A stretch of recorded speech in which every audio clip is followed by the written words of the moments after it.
Już na samym początku mówiłem, że niektóre elementy od strony politycznej są dla mnie niezrozumiałe. Otóż panuje taki pewien przekonanie, schemat, który racjonalnie trzyma się kupy.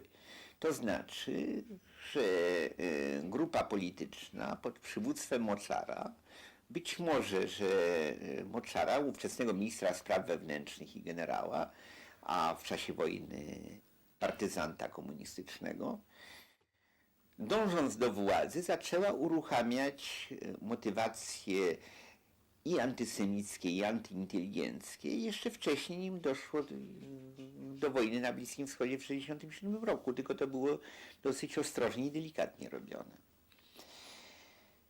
Ale czy to wszystko tłumaczy i czy ten mechanizm dokładnie tak przebiegał, to ja nie jestem pewny.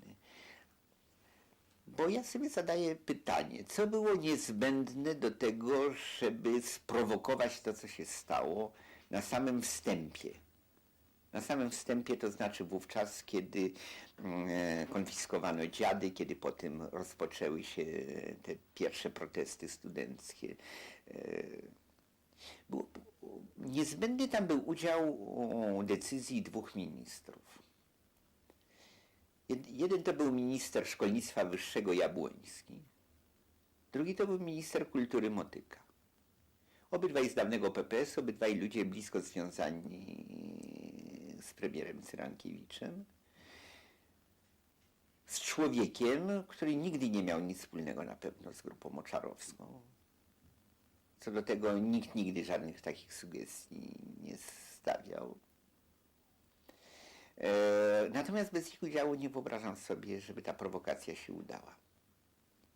Minister Jabłoński musiał zrobić te relegacje, żeby te łamiące przepisy prawa relegacje, żeby studenci spowodowali wiedzę. Bez wiedzy ministra kultury dziadów nie można zdjąć ze sceny Teatru Narodowego. I to jest dla mnie element niejasny, prawdę mówiąc. Czy tam nie odgrywały jeszcze jakieś roli, jakieś inne układy frakcyjne, które to spowodowały?